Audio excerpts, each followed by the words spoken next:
안녕하세요. 오늘도 찾아주셔서 감사합니다. 오늘은 경기도 과천에 거주 중인 권영순 할머니가 보내주신 사연입니다. 무슨 일이 있었는지 제보된 사연 바로 읽어드리겠습니다. 들어보시고 권영순 할머니께 따뜻한 위로든 따끔한 조언이든 해 줄 수 있는 말이 있으면 말씀해 주시길 바랄게요. 이야기를 들으시면서 여러분의 경험에 비추어 볼 때 이런 상황을 어떻게 해결하셨는지, 혹은 주변에서 비슷한 경험을 한 분이 계셨다면 그분들은 어떻게 대처하셨는지 공유해 주시면 좋겠습니다. 좋아요와 구독 그리고 알림 설정 눌러주시면 올라오는 사연 함께 들어보실 수 있습니다. 그럼 사연 바로 읽어드리겠습니다. 안녕하세요. 노년에 참으로 황당한 일을 겪은 한 여성입니다.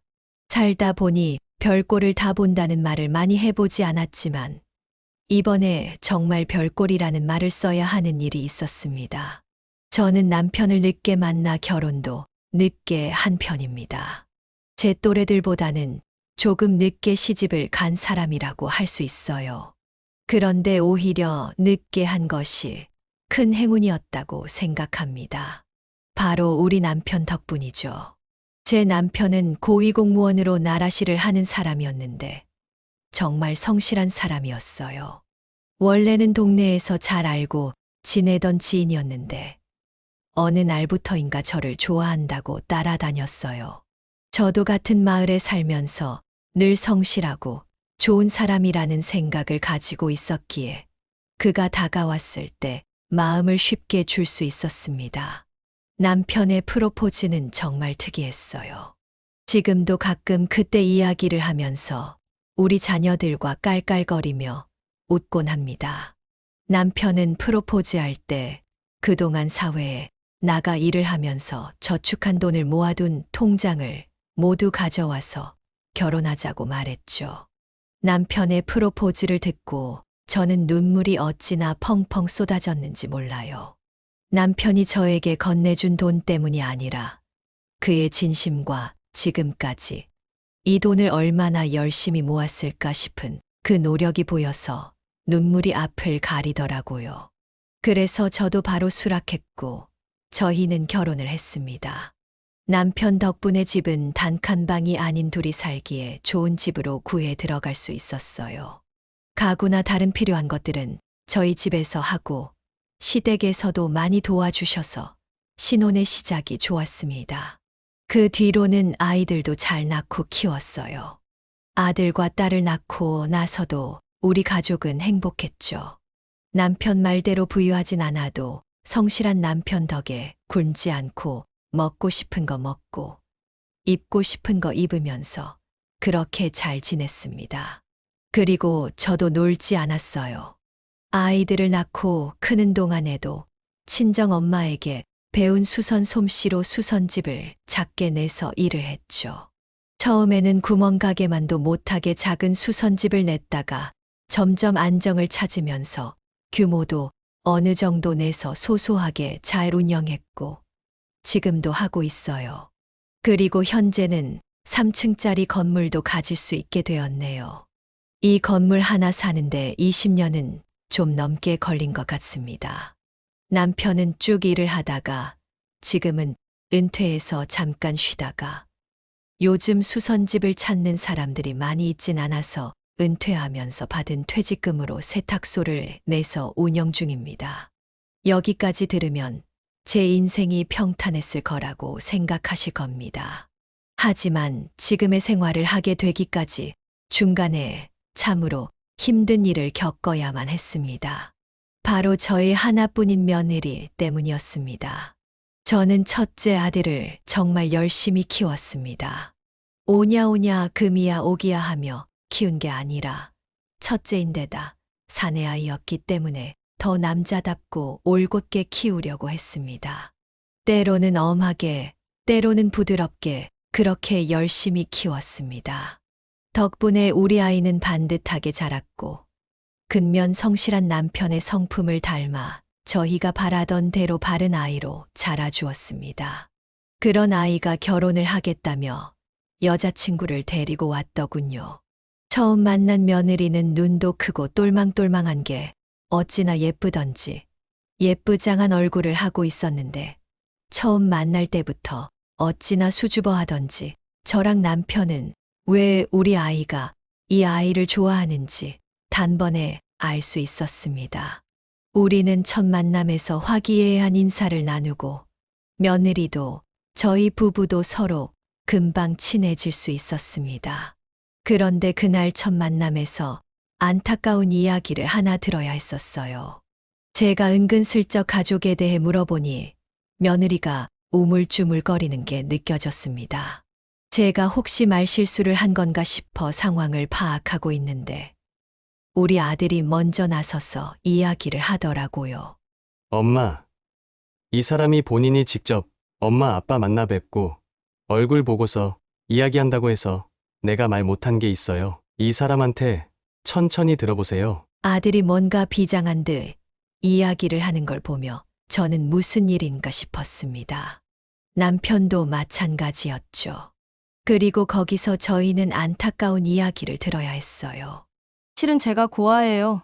어머님, 부모님 두 분 다 일찍 돌아가셨고 친척들도 절 돌봐줄 사람이 없어서 고아원에 맡겨졌었어요. 처음에 이 사람 만날 때도 제가 고아라고 다 밝혔는데 그래도 괜찮다면서 저랑 만나겠다고 하더라고요. 그래서 저 진짜 그동안 이 사람 만나면서 너무너무 고맙고 좋았어요. 그런데 만약에 제가 고아인 게 마음에 걸리고 싫으시면 제가 헤어지겠습니다. 이것만큼은 두 분 얼굴 보고 제가 직접 말씀드려야 할 것 같아서 미리 말하지 말라고 했어요. 일부러 속인 건 아니니까 너그럽게 생각해 주세요. 이 말을 살짝 부들부들 떨면서 이야기하는데 저랑 남편은 둘 다 마음이 너무 아팠어요.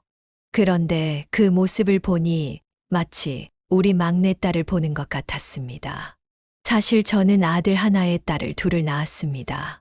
하지만 우리 막내딸이 20살이 되던 해 갑작스러운 교통사고로 세상을 떠났어요. 그런데 며느리를 만난 순간 꼭 그 딸이 살아 돌아온 듯한 느낌이 들더라고요. 그래서 며느리의 이야기를 듣는 순간 내가 딸처럼 키워야겠다는 생각이 들었습니다. 그동안 많이 힘들었겠구나, 아가. 그건 걱정하지 말아라. 네가 구하든 부모님이 다 계시든 그건 우리에게 하등 상관없는 문제야. 이제 우리 자식이 되는 거니까 내가 네 엄마로 살아줄게. 널 딸처럼 거둘 테니 우리 앞으로 잘 지내보자. 저의 한마디에 며느리는 눈물을 펑펑 흘리기 시작했어요. 며느리의 말에 저도 눈물을 훔쳤고 눈물 없는 우리 첫째 아들도 살짝 흐르는 눈물을 감추며 그렇게 우리는 가족이 되었습니다. 저와 며느리는 사이가 어찌나 좋은지 주변에서도 다 부러워할 정도였습니다. 친구들 사이에서는 고부 사이가 아니라 모녀 사이 같다는 이야기까지 나올 정도였으니 얼마나 좋았겠어요. 저는 정말 우리 며느리를 딸아이 대하듯 대했습니다. 하루는 우리 아들과 며느리가 결혼한 지 얼마 안 되었을 때였어요. 며느리가 몸살을 심하게 앓아 며칠 동안 드러누웠던 적이 있었습니다. 그때 몸살이 어찌나 심했는지 숨도 고르게 못 쉬고 밥도 제대로 못 먹더라고요. 아들은 이를 뺄 수가 없어서 걱정만 하고 있었는데 그때 제가 나섰죠. 저는 수선집에서 급한 것만 처리하고 문을 닫은 후 며느리 집으로 향했어요. 정신도 못 차리는 며느리가 안쓰러워서 물수건을 몇 번이나 왔다 갔다 하며 머리에 대주고 열도 빨리 내리라고 몸도 구석구석 닦아 주었습니다. 시간 되면 죽을 끓여 먹이고 병원에서 받아온 약도 챙겨 먹이며 지극정성으로 간호했어요. 그랬더니 거의 하루 만에 며느리가 정신을 차리더군요. 그런데 며느리가 생각지도 못한 반응을 보였어요. 눈을 뜨자마자 절 보며 놀라더니 어머님, 여긴 어쩐 일이세요? 지금까지 절 간호해 주신 거예요? 어머님, 정말 감사합니다. 저 누군가 이렇게까지 절 간호해주고 옆에서 지켜준 건 처음이에요. 어머님도 바쁘고 힘드실 텐데 죽까지 끓여주시고 안 그러셔도 되는데 왜 그러셨어요? 안 그래도 되긴 뭐가 안 그래도 돼. 네 남편도 나한테 전화해서는 어찌나 널 걱정하던지. 네가 아픈데 자기는 일을 뺄 수가 없어서 큰일이라면서 극히 걱정을 하더라고. 그래서 내가 나섰지 뭐. 그리고 내가 말했잖아. 넌 내 딸이라고. 딸 자식이 아픈데 가만히 있을 엄마가 세상 천지 어디에 있니? 그러니 난 당연히 내 할 일을 한 거야. 하루라도 아프면 엄마가 돌봐줘야지. 그래도 정신 차려서 다행이다. 정말 다행이야. 저는 제 앞에서 감격스러워하며 울고 있는 며느리를 안아주고 토닥이며 말했습니다. 그랬더니 더 서러움이 복받쳤는지 며느리가 엉엉 울어대더군요. 그 모습을 보니 얼마나 짠하던지요. 저는 그날 이후부터 며느리에게 더 잘해줬습니다. 며느리도 저에게 잘해줬고요. 어떤 때는 우리 친딸보다도 저에게 더 잘해서 제가 오히려 며느리한테 효도받으며 호강하며 사는 기분이 들기도 했죠. 한 번은 며느리한테 크게 감동받은 적이 있었어요. 며느리와 함께 쇼핑을 나갔었는데 제가 옷을 하나 보려고 매장에 갔을 때 일이었습니다. 매장 주인이 제게 더러운 손으로 옷을 만지작거린다며 막 면박을 주더군요. 아줌마 옷을 그렇게 막 손으로 만져대면 어떡해요?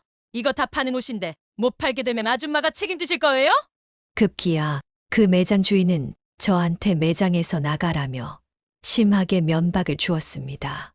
딱 보니 그 여자는 저처럼 나이 든 사람들한테는 함부로 하는 사장인 듯 싶었어요.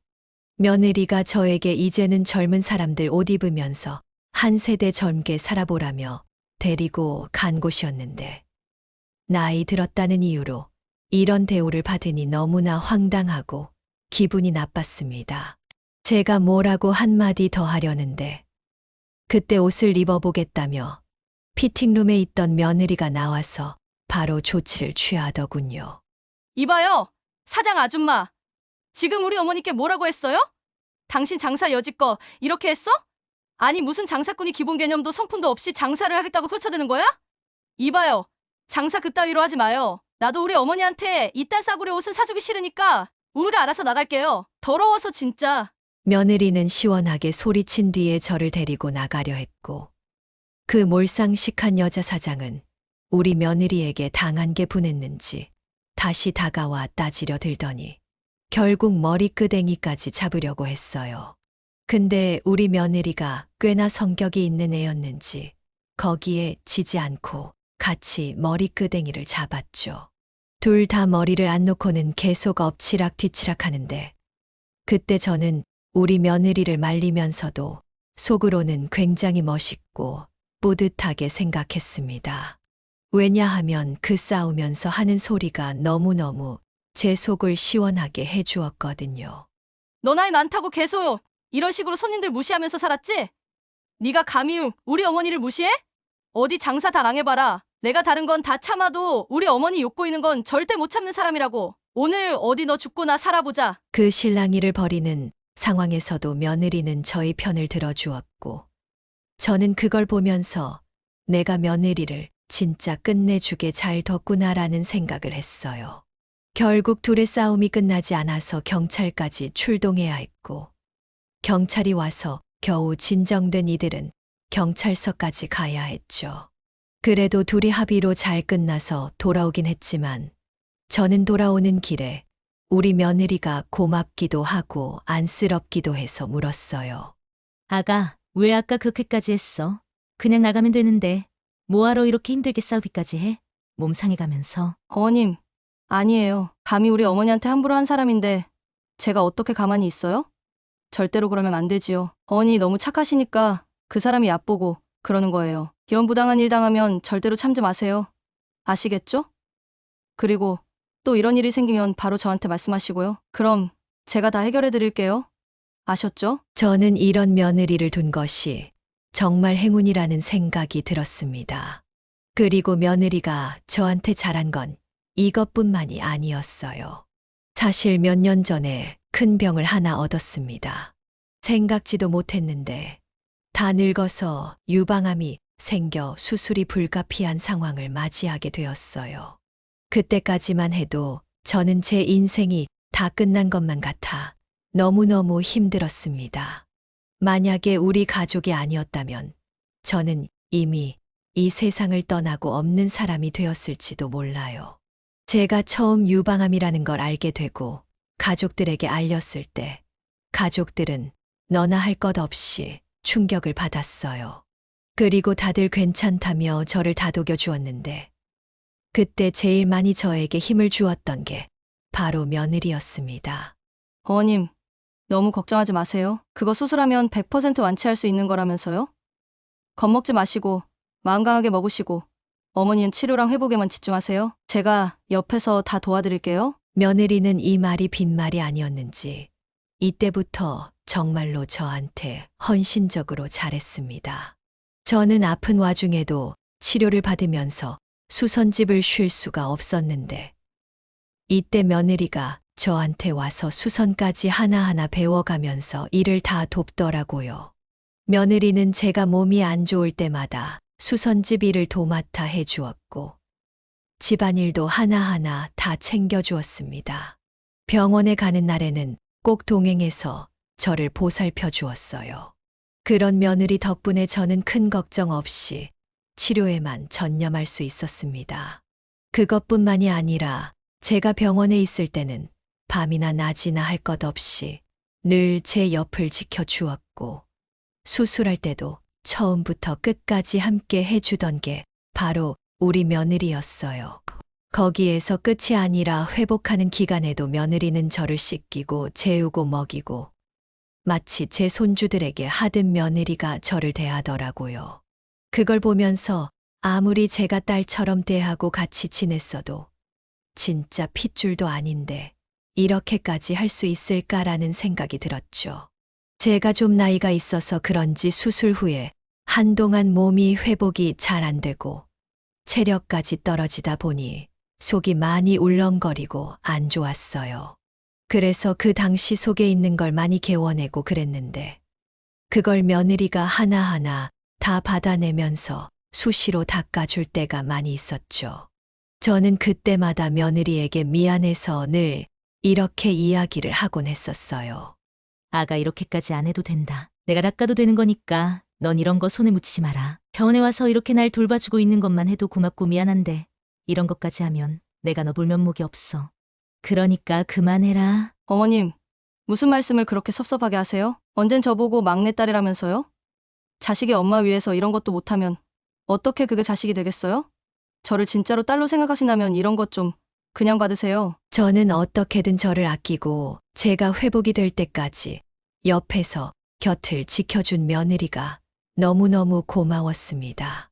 그래서 그 이후에는 저와 며느리 사이가 더욱더 돈독해졌죠. 그것뿐만이 아니었어요. 며느리는 얼마나 저희에게 잘했냐면 남편이 오랫동안 일하던 그 고위 공무원직에서 은퇴를 할 때 깜짝 이벤트까지 준비하던 아이였어요. 우리 둘째 딸도 그런 건 잘 못 챙기는 애였는데 얘는 요즘 유행하는 케이크가 있다며 우리 남편 얼굴이 그려져 있는 예쁜 케이크까지 준비하고는 용돈까지 주던 거 있죠. 처음에 그 케이크를 보는데 케이크 위에 은퇴 축하합니다라는 문구가 꽂혀 있었어요. 며느리가 우리더러 그걸 뽑아보라고 하더군요. 그래서 아무 생각 없이 뽑았죠. 그랬더니 거기 안에서 5만 원짜리가 쭉 뽑아져서 나오는데 어찌나 재밌던지.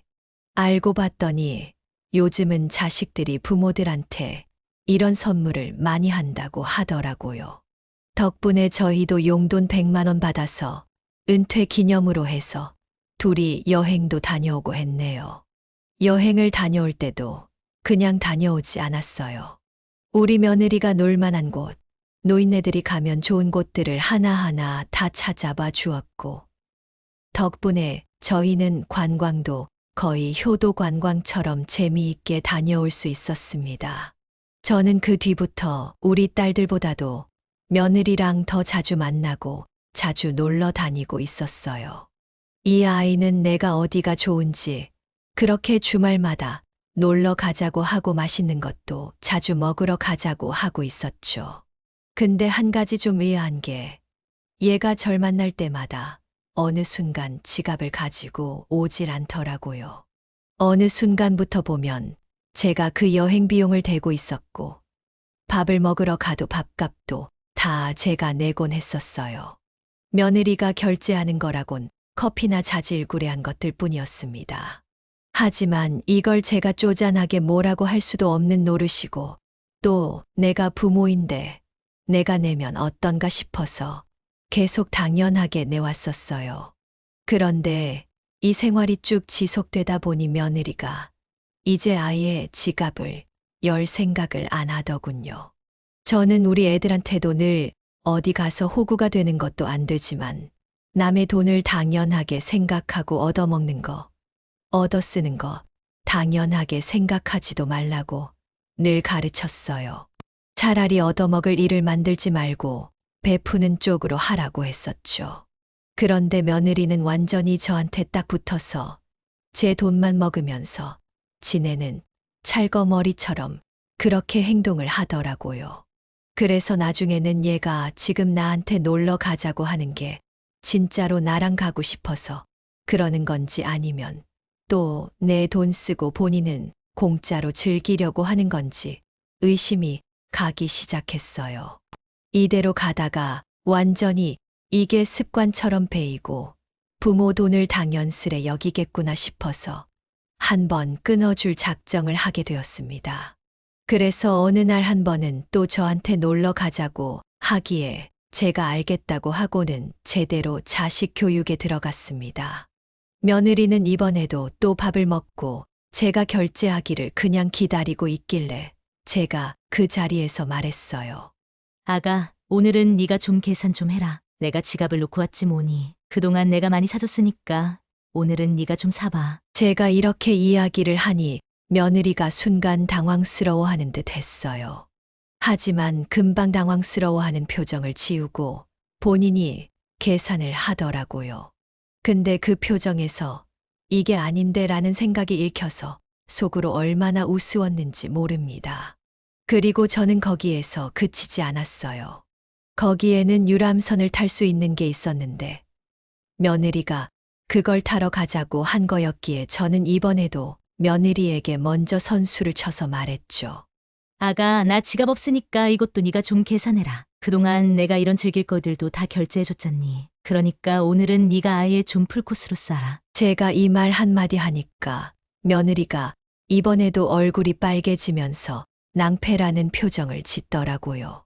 아니, 이까짓 거 계산하는 게 얼마나 힘들다고 제 앞에서 그런 표정을 짓는 게 저는 못내 서운하고 화가 났지만 자식 교육시킨다는 심정으로 참고 넘어갔습니다. 근데 제 성격 중에 한 번 시작을 하면 끝장을 보는 성격이 있어서 그날 며느리에게 제대로 참교육을 시켜주기 위해 또 이야기를 했어요. 예, 여기에서 그냥 집에 들어가려니 좀 아쉽지 않니? 우리 저녁도 먹고 가자. 내가 저번부터 소고기가 너무 먹고 싶었는데 마침 여기 근처에 네 시아버지랑 자주 가던 데가 있어. 거기 가서 우리 저녁 먹고 가자. 물론 이것도 네가 계산해줘야 한다. 나 돈 없어. 제가 이렇게 말을 하니 이번에는 며느리가 안 되겠는지 저한테 바로 대답을 하더라고요. 어머니, 어쩌죠? 집에 애들이랑 남편이 기다리고 있어서 오늘은 일찍 좀 들어가 봐야 할 것 같은데 소고기는 제가 다음에 사드려도 될까요? 저희 자주 나오니까 그때 같이 소고기 먹으러 가요. 괜찮아. 오늘 우리 나오기 전에 네 남편이랑 시아비가 애들 데리고 저녁은 외식한다고 했었어. 우리는 우리끼리 먹고 들어가면 돼. 이거 아까 네가 나한테 직접 말해줬던 건데 벌써 까먹었니? 그랬나요? 깜빡했네요. 어머님, 그럼 저희 소고기 말고 그냥 일반 삼겹살은 어때요? 나 소고기 먹고 싶다. 왜 소고기가 비싸서 그래? 안 그래도 우리 오늘 나오기 전에 네 남편이 너한테 나랑 밥 사 먹으라고 용돈 줬다면서. 그걸로 사 먹으면 되지 뭐가 걱정이니. 얼른 가자. 배고프다. 결국 며느리는 거기까지 따라가서는 돈을 왕창 써버렸어요. 저는 어찌나 그 모습이 웃기고 재미있던지 남의 돈 쓰는 걸 좀 귀하다고 여겨졌나 싶어 몇 번을 이런 식으로 참교육을 시켰습니다. 한 번은 쇼핑하러 가자고 제가 끌고 나가서 옷도 다 며느리 돈으로 사고 어디를 놀러 가든 한동안 쭉 며느리 돈으로만 썼어요. 그랬더니 며느리가 자기 돈 쓰는 게 아까웠던 건지 아니면 제 돈 쓰던 것에 대해 미안함을 느꼈는지 모르겠지만 더는 놀러 가자는 소리를 안 하더라고요. 저는 거기에서 역시나 얘가 나랑 같이 다니던 목적은 돈이었구나 싶어서 한편으로는 씁쓸하기까지 했었네요. 근데 여기에서 끝이 아니었어요. 저는 그래도 며느리와 전처럼 자주 놀러 다니진 않더라도 저희는 연락을 잘 주고받았고 서로 잘 지내고 있다고 생각을 하고 있었어요. 근데 그건 완전한 저의 착각이었습니다. 그날도 어김없이 며느리랑 잠깐 통화할 일이 있어서 전화를 했는데 그때 저는 너무나도 충격적인 소리를 들어야 했고 믿는 도끼의 발등이 제대로 찍히는 경험을 해야만 했어요. 그 당시 며느리네와 저와 남편이 만나서 외식이 잡혀 있던 때여서 그것 때문에 잠깐 통화를 하고 끊었는데 저는 전화를 끊고 나서 보리를 보고 있는데 글쎄 핸드폰에서 뭔가 웅웅거리는 소리가 들리더라고요. 그래서 뭐지 하며 핸드폰을 봤는데 끊긴 줄 알았던 통화가 계속해서 이어져 있었고 그 안에서 흘러나오는 목소리에 저는 좌절을 하게 되는 경험을 할 수 있었죠. 여러분도 한 번씩 이런 경험 가지고 있으시죠? 분명히 전화를 끊었는 줄 알았는데 상대방도 나도 통화 끄는 걸 깜빡해서 계속 이어지는 경우요. 저는 종종 있었기 때문에 이번에도 전화가 끊긴 줄 알고 있었다는 게 재미있어서 다시 전화를 귀에다 대고 며느리한테 이야기를 하려는데 며느리는 통화가 계속 이어지고 있었다는 걸 모르고 있는 듯 했습니다. 왜냐하면 통화가 계속 이어지고 있었다는 걸 알았다면 절대로 그런 소리는 하지 않았을 테니까요. 제가 다시 휴대폰을 들고 며느리에게 말을 하려던 사이 저는 믿을 수 없는 대화 내용을 들어야 했습니다. 하유, 이 노인네는 명줄이 길어도 왜 이렇게 긴지 모르겠어. 하여간에 수시로 전화와서는 이거 해달라, 저거 해달라 하는데 얼마나 귀찮은지 모르겠다니까. 무슨 소리야? 너 네 시어머니랑 사이 좋은 거 아니었어? 사이가 좋기는 개뿔. 그냥 그런 척하면서 지내는 거지. 하여간에 노인네가 눈치가 없어. 얼마 전에는 노인네가 글쎄 유방암에 걸렸는데 내가 진짜 오바이트 하는 거 다 닦아내는 것까지 하느라 미치는 줄 알았다니까. 원래 그렇게까진 할 생각 없었는데 노인네들 마음 사로잡는 건 꼭 그런 거 아니겠어? 그래서 내가 없는 효심 내보이느라고 진짜 별짓을 다 했다 내가. 어휴, 진절머리나 그 오바이트 한 거 치우면서 내가 오히려 다 개어낼 뻔했다니까. 너도 진짜 대단하다. 아니 그걸 그렇게 신용했다고? 그것도 진짜 대단해. 근데 그래도 네 시어머니가 널 딸처럼 생각해주면서 잘해주신다면 너 어디 가서 그런 시어머니 못 만나. 전에는 그래도 시어머니 모시고 열심히 놀러도 다니고 하기에 잘 지내는 줄 알았는데 아니었나 보네. 잘 다니기는 돈은 잘 써서 좀 같이 다녔는데 어느 순간 아까웠는지 나보고 돈을 다 내라고 하더라니까. 내가 진짜로 제 딸이었다고 생각해봐. 어디 그런 식으로 하나? 하여간에 그것도 되게 치사스럽고 나도 내 돈 써가면서 그렇게 놀러 다니건 아니라서 요즘은 그냥 놀러 가자는 소리 아예 안 하잖아. 하여간에 요즘은 안 걸리면 그 후유증으로 많이 죽기도 한다는데 노인네는 그딴 것도 하나도 없어. 너무 건강해. 지겨워? 야, 너 너무했다. 그래도 너한테 그렇게 살갑게 대하는 거 보면 널 많이 믿고 의지하고 계시는 것 같은데. 내가 너무하긴 뭐가 너무해. 그냥 이게 내 생존 방식인 거지. 그냥 이대로만 쭉 가다가 그 건물이나 좀 물려받고 남편 몫으로 줬으면 좋겠어. 아니면 요즘은 자기 아들보다도 나를 더 좋아하니까 내 명의로 주면 더 좋고. 저는 여기까지 대화를 듣는데 정말 잘못 들은 것인 줄만 알았습니다. 도저히 믿기지 않는 며느리의 이야기를 들으면서 저는 너무너무 놀라서 뒤집어질 뻔했어요. 며느리가 저에 대해 그렇게 생각하고 있었다니. 그동안의 모든 친절과 애정이 다 가식이었고 오로지 돈을 목적으로 저에게 접근했었다는 게 너무나도 충격적이었습니다. 지금까지 제가 며느리에게 잘해주고 딸처럼 대했던 모든 시간들이 무색해지는 순간이었죠. 며느리는 저와 통화를 할 때는 분명 집에 있으면서 첫째 손주를 어린이집으로 데리고 간다고 했었는데 막상 대화 내용을 들으니 친구와 낮부터 술을 마시고 있는 듯 했습니다. 그리고 거기에서 제 욕을 거나하게 하고 있었죠. 그동안 내가 알고 있던 며느리가 아니었기에 저는 이걸 어떻게 받아들이고 어떻게 해야 할까 한창 고민을 하다가 아들에게 전화를 했어요. 저는 이 대화를 듣다가 중간에 증거로 남겨야겠다 싶어서 얼른 녹음을 했었기에 그 내용을 아들 녀석에게 보내주면서 들어보라고 하고는 모든 상황들을 다 설명해 주었어요. 역시나 아들도 깜짝 놀라며 이게 본인의 아내가 맞냐고 저에게 묻더라고요. 저는 너무 당황스러워서 눈물도 안 나는 상황이었고 믿었던 사람에게 당하는 배신은 70년 인생을 살면서 이번이 처음이었기에 정말로 큰 충격을 받아야만 했습니다. 그래서 아들과 저희 남편까지 함께 이야기를 하면서 얘를 어떻게 하면 좋을까 가족 회의까지 했었어요. 당시 우리 딸은 일이 많이 바쁜 상황이어서 얘기는 못했지만 나중에 이 모든 사실을 알고 나서 엄청나게 분노를 했었죠. 그만큼 우리 가족에게는 큰 사건이었습니다. 먼저 온 가족이 다 모이기로 했었어요.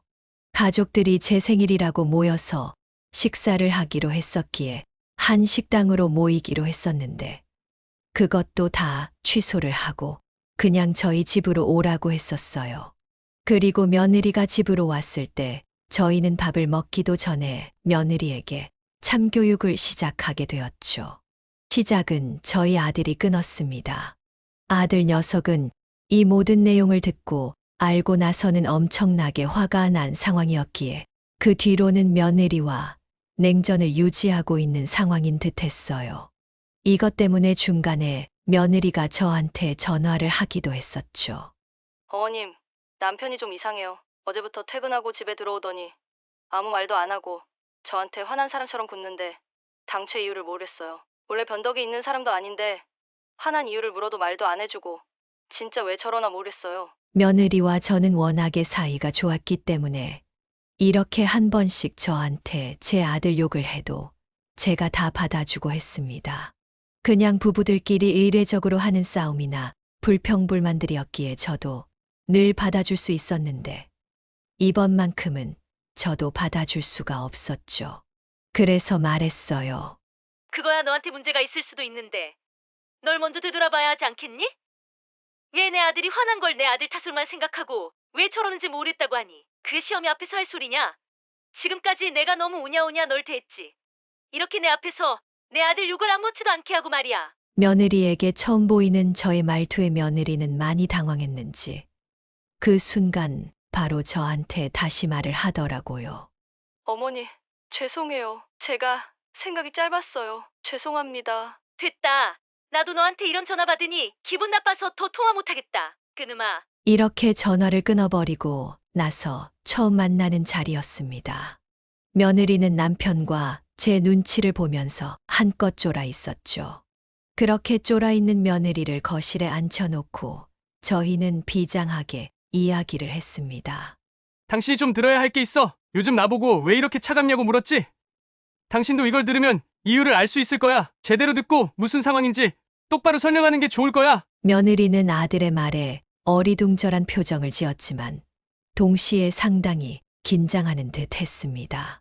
그리고 아니나 다를까 아들 녀석이 틀어준 그 음성 파일을 들으면서 며느리의 표정은 새파랗게 질리기 시작했어요.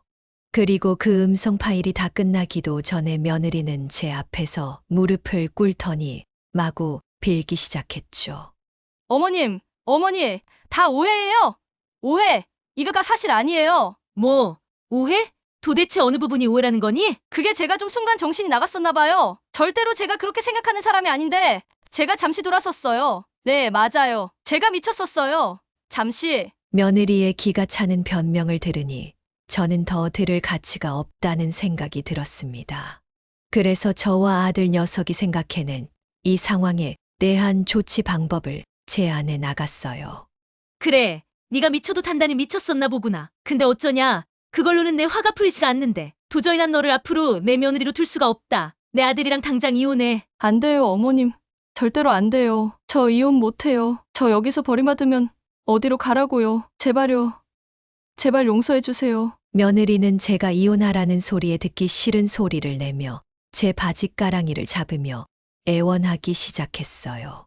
하지만 거기에서 저는 마음이 약해지지 않았습니다.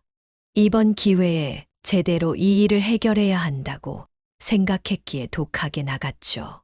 네가 한 짓이 얼마나 인간 말종이나 하는 짓이었는지 이제 알겠니?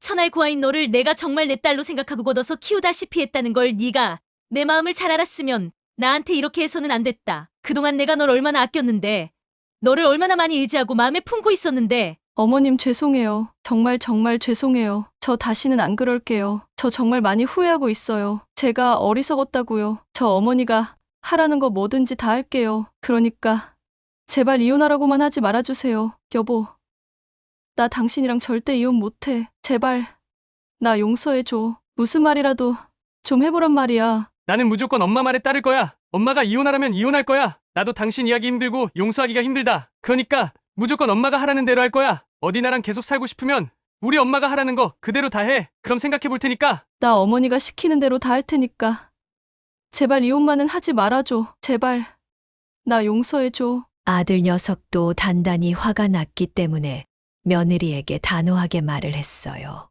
그리고 저는 그 둘의 모습을 보다가 며느리에게 비장한 목소리로 말했습니다. 너 정말 내가 시키는 대로 다 할 거야? 네, 당연하죠. 뭐든지 다 할게요. 그래, 그럼 좋다. 그럼 너 내 마음이 풀릴 때까지 내 눈에 보이지 마라. 그리고 내 눈에 안 보이는 동안에 내가 가라고 한 곳에 가서 내가 하라는 거 그대로 하고 있어. 그럼 내가 마음이 풀릴 때 찾아가마. 할 수 있겠어? 네네, 그럴게요, 어머니. 다 할게요. 저는 뭐든지 다 하겠다는 며느리에게 첫 번째 관문을 통과했다는 표정을 짓고는 또 한 번 비장하게 이야기를 했습니다. 너 내가 다니는 교회에서 봉사하러 다니는 양로원 알지? 거기서 있어라. 내가 거기가 말해둘 테니 거기 가서 숙식하면서 그곳에 있는 노인네들한테 봉사하면서 지내고 있어. 그럼 내 마음이 풀릴 때 널 데리러 가마. 할 수 있겠어? 며느리는 잠시 망설이는 듯한 반응을 보였고 좀 고민하는 듯 하더니 바로 알겠다고 하더군요. 그렇게 며느리는 그 다음 날부터 바로 양로원으로 들어가 봉사를 시작하게 되었습니다. 여보, 여기 진짜 나 못 있겠어. 너무너무 구역질나. 할머니, 할아버지들이 바지에 대소변도 못 가리고 진짜 미치겠어. 이거 매일매일 닦는 내 심정 알아? 그러니까 제발 나 좀 데리러 와줘. 나 좀 빨리 용서해달라고 어머니께 말씀 좀 드려봐. 당신이 다 자초한 일이야. 성심성의껏 봉사해. 아들 녀석은 단호하게 이야기를 했고 이런 대화 내용들을 다 녹음해서 저한테 들려주곤 했었어요. 저는 그걸 들으면서 아직도 정신 차리려면 멀었구나 싶었죠. 그렇게 한 달이 지나고 두 달이 지났습니다. 며느리는 그동안 정말 숱하게 아들에게 저에게 전화를 해왔고 저는 며느리의 전화는 받아주지도 않았어요. 그런데 한 번 아들이 저한테 또 둘이 대화한 내용을 들려주는데 거기에서 제 마음이 확 풀리는 걸 느낄 수 있었습니다. 오랜만에 아들에게 전화가 온 며느리는 아들에게 이런 말을 했더라고요. 여보, 있잖아. 나 정말 정말 반성 많이 했어. 내가 여기 있어 보니까 우리 어머니한테 얘가 무슨 짓을 한 건가 싶더라. 있지. 여기 계시는 분들 너무너무 안타까우신 분들이더라. 자식들은 치매 걸렸다고 양로원에 부모를 내팽개쳐 놓고는 보러 오지도 않고 대소변도 못 가리시는 분들이 어떤 때는 마만 보면 좋다고 웃으셔. 근데 또 어떤 때는 자식이 보고 싶다면서 한참을 우시고 그 모습 보는데 이렇게 외롭고 쓸쓸하게 노년을 보내는 분이 우리 시부모님이 아니라서 정말 다행이구나라는 생각이 들던 거 있지. 그저 건강하게 계시는 게 나한테는 그저 감사한 일이었는데 내가 진짜로 미쳤었나 봐. 우리 어머니 상처 많이 받으셨겠다. 나 진짜 너무너무 죄송해서 어쩌지. 아까 오전에는 그나마 정신이 좀 온전한 할머니가 내 손을 잡더니 이렇게 이야기를 하시더라. 부모님 살아계실 때 잘해드리라고. 조금이라도 건강하실 때 꼭 효도하라고. 본인이 양로원에 있어 보니까 너무너무 외롭더래. 너무 자식들이 보고 싶고 남편이 보고 싶고 그렇더래. 근데 볼 수가 없는 게 가슴 미어지게 아프다고 하시더라. 그거 들으면서 나 진짜 우리 어머님 생각 많이 났어. 우리 어머님 유방암 걸리셨을 때 왜 내가 더 잘해드리지 못했을까? 뒤에서 왜 그런 모진 생각을 했었을까? 그런 생각이 들더라고. 나 앞으로는 우리 어머님 아버님께 진짜 잘할 거야. 여보, 정말 평생 효도하면서 살 거야. 아들 녀석이 이 내용을 들려주는데 저도 모르게 눈물을 흘리고 있었습니다. 제가 바로 원하던 게 이거였어요. 며느리가 진짜 자신의 잘못을 알고 뉘우치는 거. 사실 저는 며느리가 그리 밉지는 않았습니다. 뒷담화를 처음 들었을 땐 너무나 충격을 받고 순간 억울하고 미운 생각이 들기도 했죠. 근데 사람이 그런 어리석은 짓 한 번쯤은 할 수 있는 거 아닌가요? 근데 그걸 뒤에서 바로잡아줄 누군가가 필요할 뿐인 거죠. 저는 제가 며느리에게 그런 존재가 되어야겠다는 생각을 했고, 며느리가 진짜로 자신의 죄를 뉘우치길 원해서 며느리를 양로원으로 봉사를 보낸 거였어요. 그 뒤로 저는 어느 정도 이 아이가 많이 깨달았구나 싶어서 한 달을 더 있게 한 후에 2달 뒤에 며느리를 직접 찾으러 갔습니다. 며느리는 저를 보자마자 눈물을 흘리며 안겨들더라고요. 어머님 정말 너무너무 보고 싶었어요. 정말 그리웠어요. 제가 정말 잘못했습니다. 제가 그동안 죽을 죄를 지었어요. 제가 다른 사람한테는 다 나쁘게 굴어도 어머니한테는 절대 그러면 안 되는 거였는데 제가 배은망덕했어요. 용서해 주세요. 그래, 이제 알았니? 부모 가슴에 대못 박으면 그게 나중에는 고스란히 다 돌아오는 거야. 지금 너를 보렴. 얼마나 가슴 아파하니. 근데 이제라도 알았으니 됐다. 앞으로 안 그러면 돼. 이젠 진짜 안 그럴 거지? 당연하죠. 저 진짜 절대로 안 그래요. 오히려 이제는 정말로 어머님을 제 친엄마처럼 효도하면서 모실 수 있을 것 같아요. 제가 정말로 잘하겠습니다. 며느리는 진심으로 뉘우치는 모습을 보였고, 그때부터는 정말로 바뀌기 시작했어요. 다시 저를 데리고 나가서 놀러 나가기를 시작하는데, 저한테는 일절도 아끼지 않으면서 본인이 혼자 다 돈을 쓰더라고요. 거기다가 이제는 용돈도 팍팍 주고 저랑 제 남편 건강이 염려된다면서 무조건 주기적으로 건강검진을 본인 돈 다 들여가며 받게 하고 있네요. 그렇게 저희 며느리는 진짜로 개과천선을 했습니다. 여러분, 사람은 바뀌지 않는다는 말이 있잖아요. 근데 저는 그 말을 인정하지 않습니다. 사람은 바뀔 수 있어요. 물론 기본 성품이라는 게 어디 가는 건 아니지만 어른의 역할을 어떻게 해주느냐에 따라 모든 것이 많이 달라진다는 걸 저는 이번 일을 통해 많이 느끼게 되었네요. 덕분에 우리 가족은 다시 평화를 찾아 잘 지내고 있습니다. 그 전보다도 오히려 너무 잘 지내고 있는 중이랍니다. 며느리는 그날로부터 일주일에 한 번이나 한 달에 몇 번은 꼭 그 양로원으로 가서 봉사활동도 하고 정말 잘 지내고 있습니다. 우리 변화된 며느리를 많이 칭찬해 주시고 또 격려해 주세요. 그리고 우리 가족의 행복을 빌어주시길 바라겠습니다. 함께 해주셔서 감사합니다. 여기까지가 권영순 할머니의 사연인데요. 여러분은 어떻게 들으셨나요? 여기에는 또 인생 선배님들이 많이 계시기에 혹시 이런 사연을 겪은 선배님들이 있나 해서 제보해 주셨다고 하네요. 구독자 선생님들이 조언을 해주시기 전 제가 영상에서 한마디 권영순 할머니께 말씀드려보자면 고부간의 갈등은 동서고금을 통틀어서 계속된다고 합니다. 고부지간도 인간관계 중 하나인데 사연자님께서 현명하고 지혜롭게 잘 하신 것 같습니다. 여러분의 생각은 어떠신가요?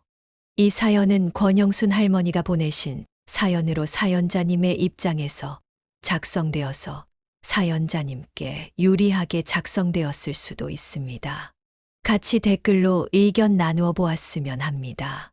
권영순 할머니의 사연 영상이 주는 교훈이 유익하시다면 좋아요와 구독, 그리고 다른 지인에게 공유 부탁드리며 저는 그럼 다음 사연에서 뵙겠습니다.